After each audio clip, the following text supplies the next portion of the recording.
Selamat malam Ibu dosen dan teman-teman sekalian. Kami dari kelompok 8 kelas D akan mempresentasikan hasil review jurnal kami terkait suplementari fortifikasi makanan dan formula makanan. Sebelum masuk ke materi, izinkan saya memperkenalkan anggota kelompok saya, di mana ada saya Elizabeth Irene Tarigan sebagai moderator dan pemateri, ada Dea Anda sebagai pemateri, dan Grace Nadia Arelin Purba sebagai pemateri. Ini beberapa topik yang akan kami bahas pada PPT kali ini.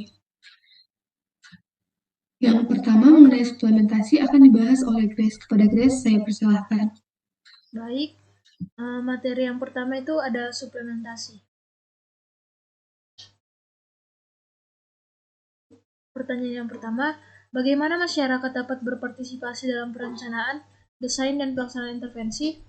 Pada jurnal evaluasi program pemberian makanan tambahan anak balita, masyarakat dapat berpartisipasi dengan adanya pelaksanaan program PMT, perlu disertai dengan pendidikan dan penyuluhan gizi kepada masyarakat untuk meningkatkan pengetahuan, sikap, dan perilaku masyarakat akan asupan gizi yang baik terutama dalam peningkatan status gizi balitanya.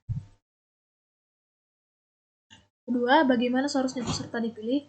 Pada program pemberian makanan tambahan, peserta dipilih adalah untuk pemberian kapsul vitamin A adalah anak yang berusia 1-4 tahun. Distribusi kapsul yodium untuk penduduk pada daerah rawan gangguan akibat kekurangan yodium atau GAGI.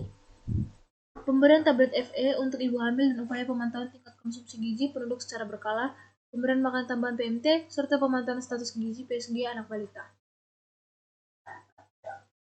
Kemudian makanan apa yang harus digunakan untuk suplementasi?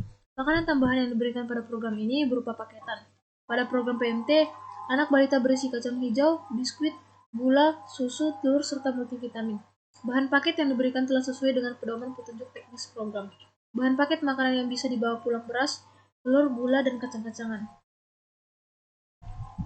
Kemudian, bagaimana seharusnya ukuran suplemen ditentukan? Metode pemberian paket PMT anak balita diberikan secara langsung di puskesmas kepada sasaran program setiap bulan sekali selama 3 bulan dengan penjelasan atau pengarahan kepada ibu.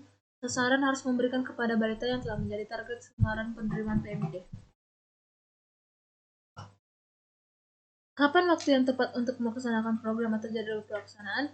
Program pemberian makanan tambahan dapat dilakukan kapan saja. Dalam kasus pada artikel ini, program dilakukan selama 90 hari, yaitu mulai bulan April sampai bulan Juni.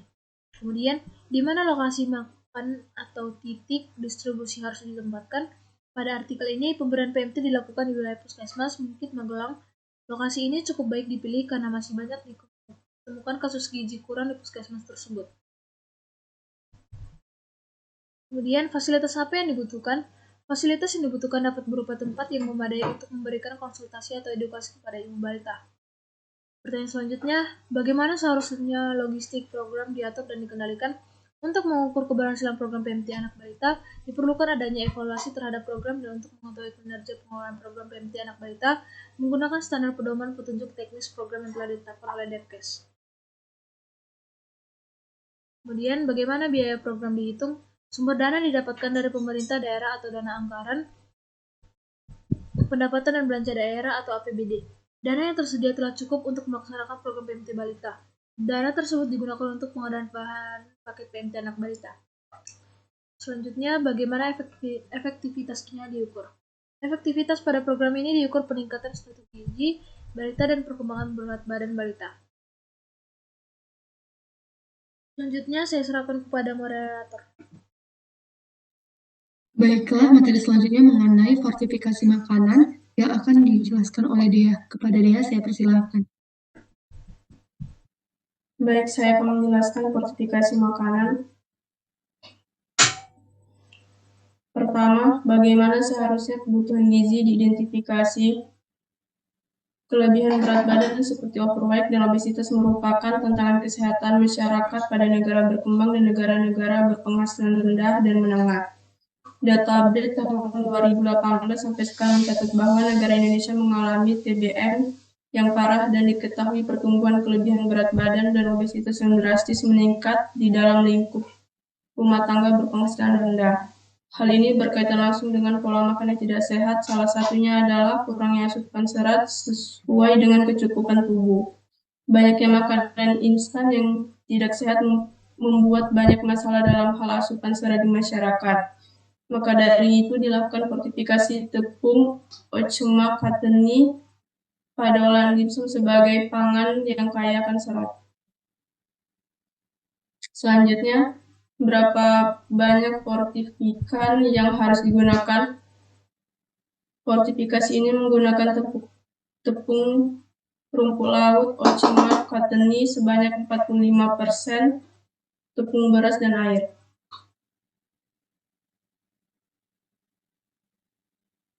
Faktor-faktor apa yang harus dipertimbangkan dalam memilih bahan pangan pembawa fortifikan? Penambahan rumput laut Ochema Kateni karena mempunyai kandungan serat yang tinggi mencapai 65,5% dengan persentase 39,47% untuk serat makanan yang tak larut air dan sebanyak 26,3% serat makanan yang larut air. Harus lebih diperhatikan karena komponen penyusun utama rumput laut bersifat koloid, tetapi setelah dilakukan pengeringan dengan suhu 60 derajat Celcius selama 8-10 jam, jumlah persentase zat hidrokoloid yang ada pada tepung Ochema Kateni tidak begitu besar, di mana kandungan serat dapat menyehatkan dan baik bagi tubuh serta dapat dijadikan sebagai sumber serat makanan dalam bentuk fortifikasi pangan. Salah satu jenis makanan yang digemari oleh semua kalangan baik generasi tua dan muda adalah olahan dimsum. Oleh sebab itu dilakukan fortifikasi pangan dalam bentuk tepung rumput laut Ochema Kateni menjadi produk olahan dimsum yang telah difortifikasi sehingga dapat dijadikan sebagai alternatif pangan sehat dalam menyelesaikan salah satu masalah PTM, yaitu masalah kenaikan berat badan, overweight, dan obesitas. Apa alternatif untuk fortifikan yang harus dipertimbangkan? Dalam jurnal fortifikasi Ochema Kateni pada produk dimsum sebagai alternatif pangan kaya serat, peneliti tidak memberikan alternatif lainnya, tetapi diharapkan kepada para peneliti fortifikasi mampu mencari media yang banyak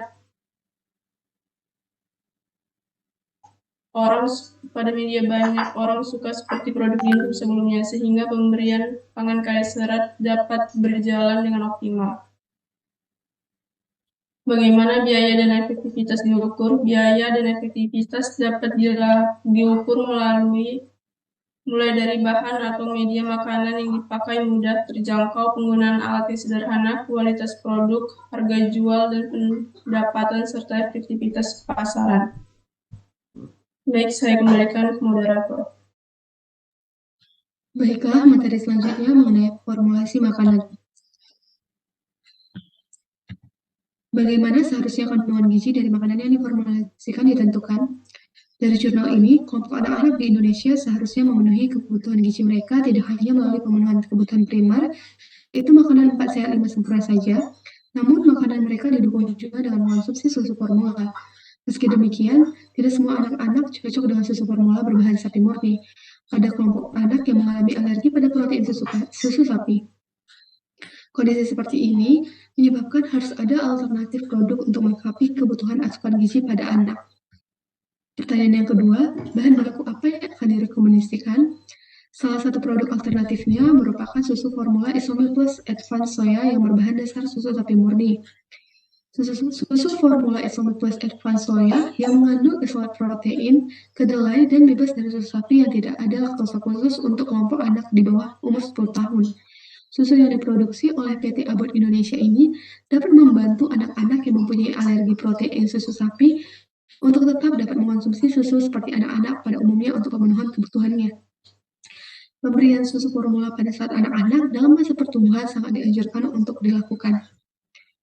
Pertanyaan ketiga, bagaimana bentuk makanan yang diformulasikan akan dipilih? Bentuk makanan yang diformulasikan berupa minuman atau susu yang mudah dicerna dan tidak merangsang saluran cerna, yang memiliki kandungan protein di dalamnya sehingga memberi zat gizi kepada setiap yang meminumnya. Pertanyaan yang keempat, bagaimana penerimaan konsumen akan diukur? Ketika seseorang melakukan tindakan pembelian terhadap suatu merek, maka mereka telah menerima harga yang dipersepsikan beserta rekaman dalam ingatan mereka tentang merek yang berarti mengarah ke Advanced Soya. Berdasarkan hasil penelitian yang telah dilakukan, dapat disimpulkan bahwa ada hubungan positif yang signifikan antara persepsi harga dengan citra merek susu formula Isomil Plus Advanced Soya. Pertanyaan selanjutnya, bagaimana seharusnya makanan formulasi didistribusikan, dipromosikan, dan ditentukan harganya? Dari hasil penelitian yang dilakukan, untuk mempromosikan dan menentukan harga, pemasar harus menciptakan kesesuaian harga dengan kualitas atau manfaat produk, serta mengadakan promosi sehingga melalui hal itu dapat memperkuat citra merek dan persepsi harga. Hal tersebut, bila dilakukan konsisten dan sesuai dengan pengalaman merek yang baik, akan meningkatkan penjualan terhadap merek. Cara mendistribusikan makanan formula ini, pemasar harus mempertahankan dan meningkatkan lagi citra merek di benak pembeli dengan cara lebih giat lagi untuk melakukan kegiatan bauran promosi agar posisi di pasar menjadi lebih kuat dan mangsa pasar lebih luas. Bagaimana biaya dan efektivitas diukur? Menurut Anselmson et al. Tahun 2014, kualitas adalah penentu signifikan harga premium dan faktor penentu terkuat dari harga premium adalah citra sosial, keunikan asal negara, dan kesadaran merek. Dengan demikian, pembeli bersedia membayar lebih mahal untuk produk yang memiliki 4 faktor tersebut. Susu formula Isomil Plus Advanced Soya memiliki keempatnya. Dengan citra merek yang dipersepsikan baik oleh pembeli akan memberikan keuntungan jangka panjang ke depannya bagi perusahaan yang memproduksi susu formula Isomil Plus Advanced Soya. Citra merek yang baik selalu digabungkan dengan persepsi harga yang lebih mahal. Citra merek selalu berkait dengan kualitas.